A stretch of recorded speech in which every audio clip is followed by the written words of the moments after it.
Nós fomos ensinados a imaginar o universo de uma forma organizada. Planetas a orbitar uma estrela-mãe, presos pela sua gravidade num sistema solar. Mas a galáxia é um lugar caótico, e nem todos os mundos seguem as regras. Espalhados pela escuridão vazia entre as estrelas, existem vagabundos cósmicos, planetas que não têm sol. São os planetas órfãos. Como é que um planeta acaba sozinho no frio do espaço interestelar? A teoria principal é a da ejeção. Nos primeiros dias caóticos da formação de um sistema solar, as interações gravitacionais entre planetas gigantes podem atuar como uma fisga cósmica, arremessando mundos mais pequenos para fora da sua órbita para sempre. Outra possibilidade é que alguns se formem sozinhos, a partir do colapso de nuvens de gás demasiado pequenas para criar uma estrela. Encontrá-los é incrivelmente difícil. Eles não emitem luz e não há nenhuma estrela para eles bloquearem. Então os astrônomos usam um truque da relatividade de Einstein, a microlente gravitacional. Quando um planeta órfão passa exatamente em frente de uma estrela distante, a sua gravidade curva a luz dessa estrela, agindo como uma lente de aumento. Por um breve momento, a estrela de fundo fica mais brilhante. É um piscar cósmico que denuncia a passagem de um mundo invisível. Mas poderia um mundo sem Sol abrigar vida? A sua superfície estaria congelada perto do zero absoluto. No entanto, se o planeta for grande o suficiente, o decaimento radioativo no seu núcleo poderia gerar calor suficiente para manter um oceano de água líquida por baixo de uma espessa crosta de gelo.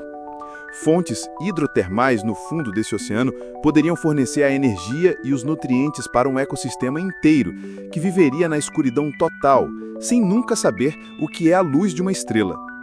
Os cientistas estimam que podem existir bilhões, talvez até trilhões de planetas órfãos só na nossa galáxia, potencialmente superando em muito o número de estrelas. Cada um é um mundo novo e desconhecido. Esta descoberta abre um campo de possibilidades vasto e inesperado na nossa busca por vida. Talvez a vida no universo não esteja dançando à volta de fogueiras estelares, mas sim prosperando silenciosamente na escuridão em mundos solitários que vagueiam pela noite cósmica.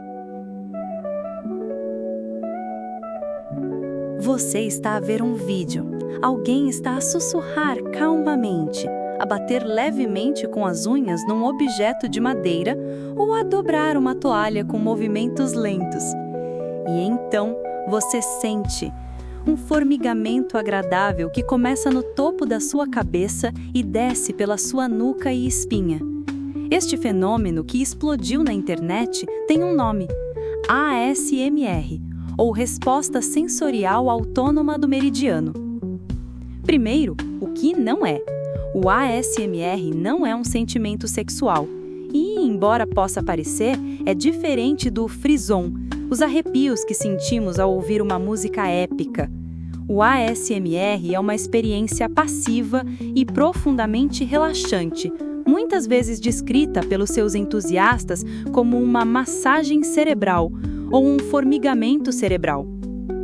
A ciência ainda está começando a explorar este fenômeno, mas os primeiros estudos são fascinantes.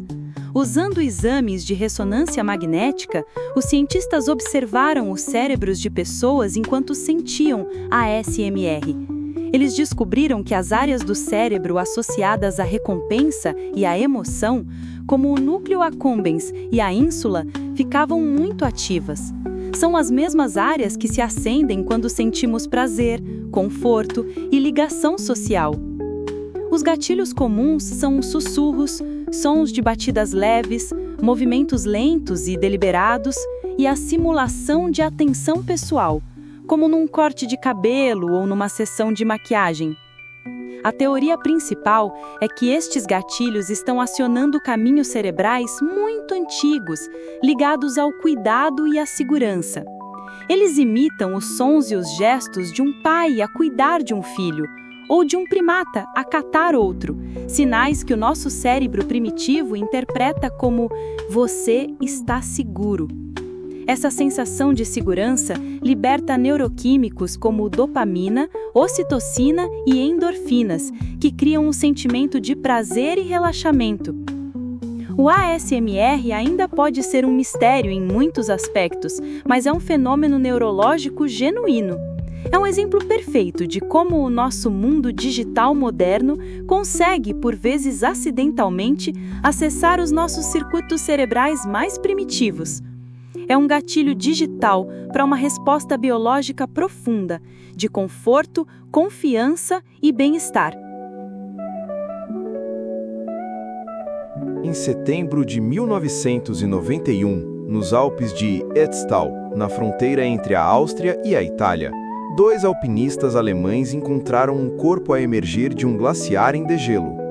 Assumindo que era um montanhista moderno que tinha sofrido um acidente, as autoridades foram chamadas. O corpo foi retirado do gelo de forma um pouco desajeitada, com martelos pneumáticos, um ato que, sem saberem, danificou uma peça crucial da história humana. Só quando o corpo chegou ao laboratório é que os arqueólogos perceberam o seu erro. Os artefatos encontrados com o homem não eram modernos. Ele tinha um machado com uma lâmina de cobre puro, um arco longo, flechas e sapatos de couro forrados com erva. A datação por radiocarbono revelou a verdade espantosa.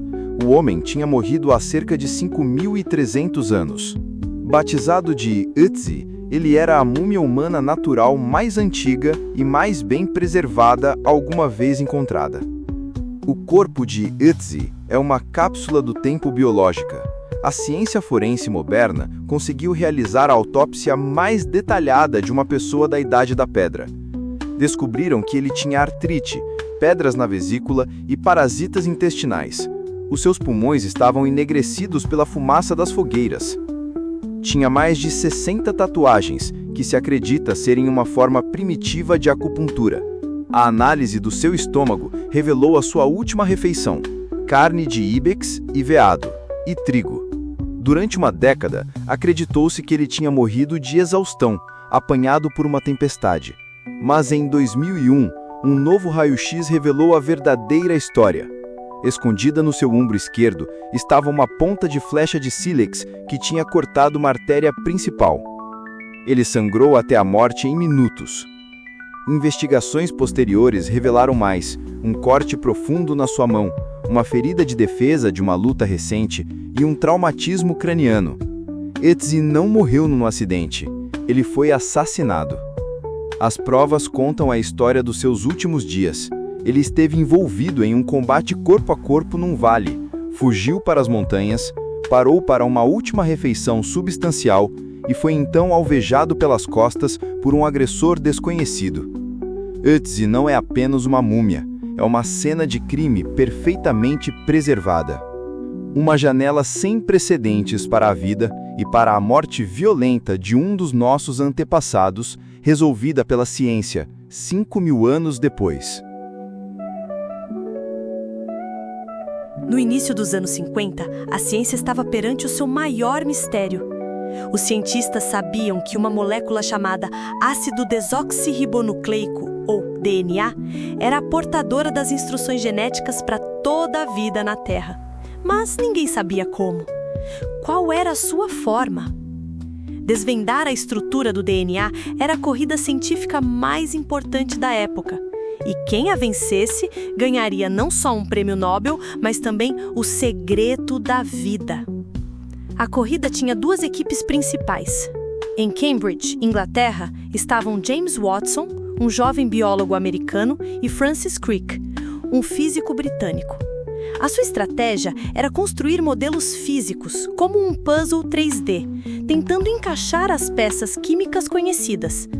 Em Londres, no King's College, estavam Maurice Wilkins e a brilhante cristalógrafa de raio-x Rosalind Franklin, uma especialista em tirar fotografias de moléculas.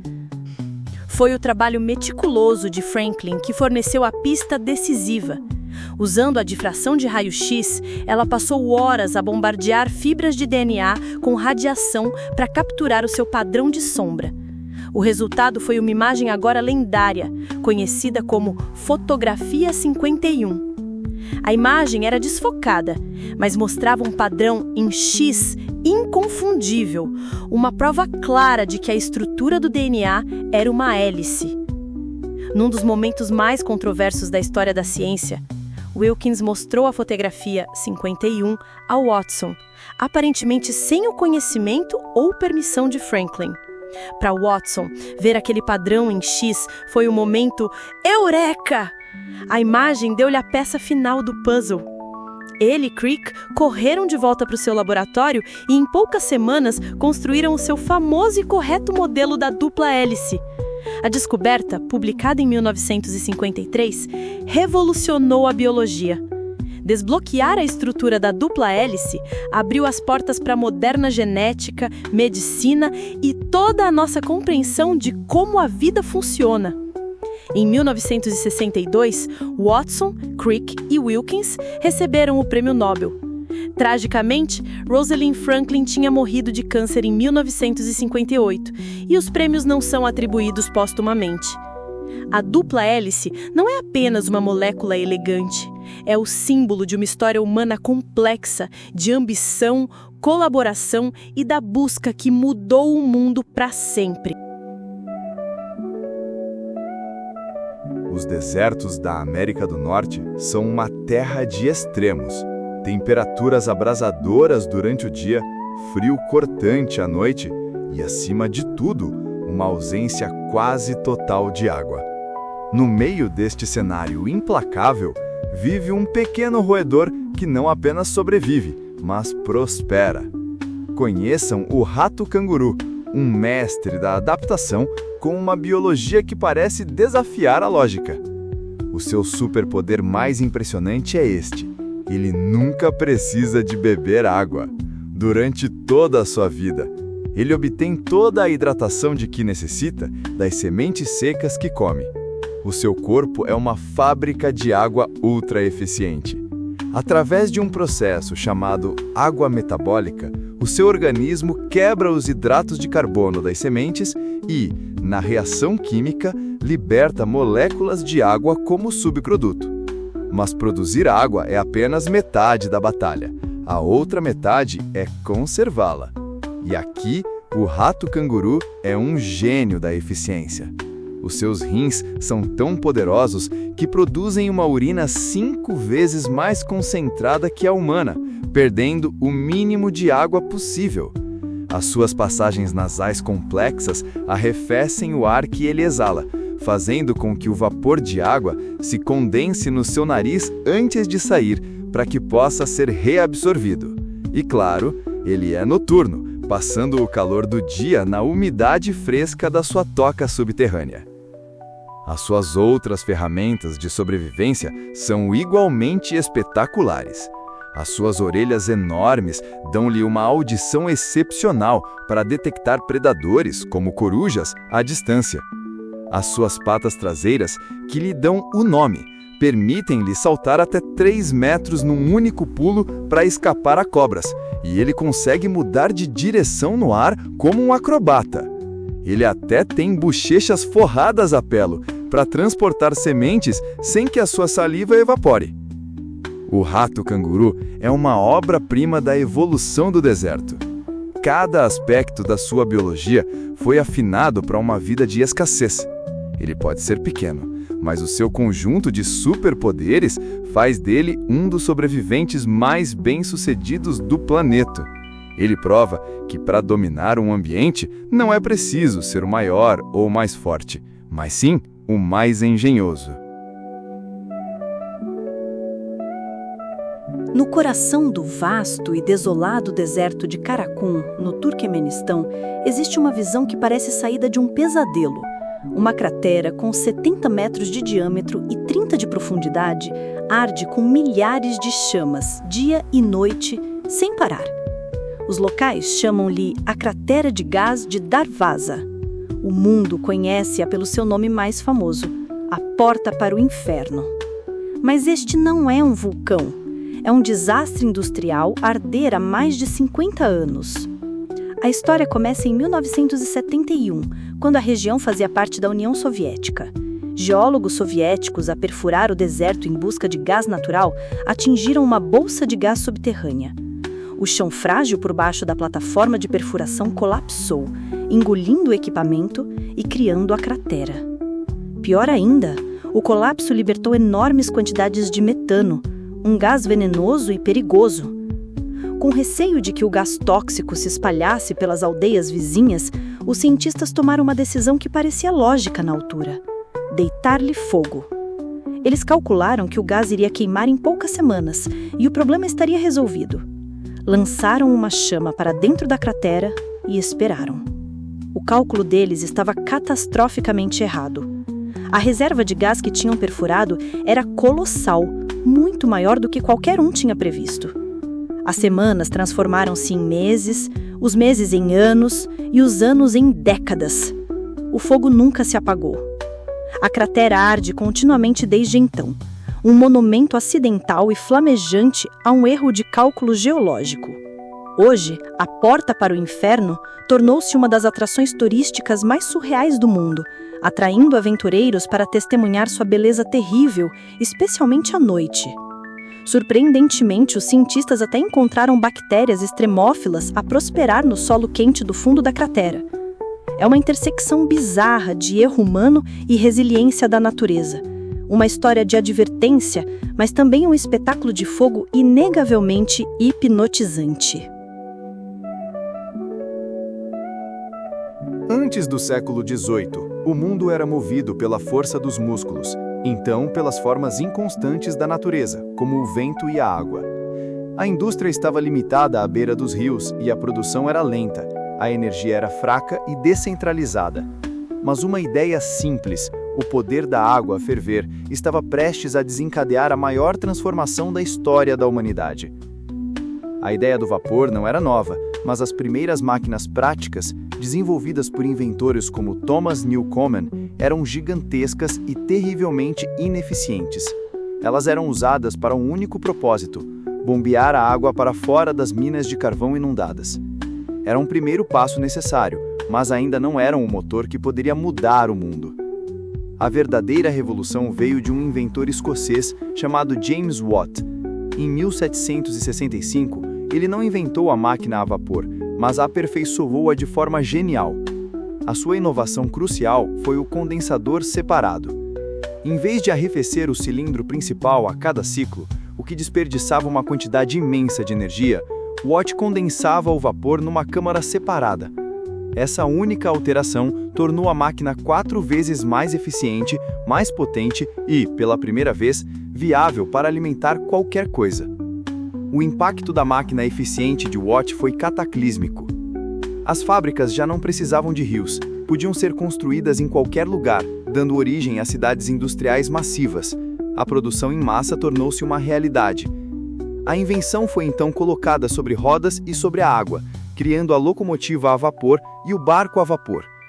As distâncias que antes levavam meses a percorrer, agora levavam dias. O mundo encolheu. A máquina a vapor foi o coração da Revolução Industrial.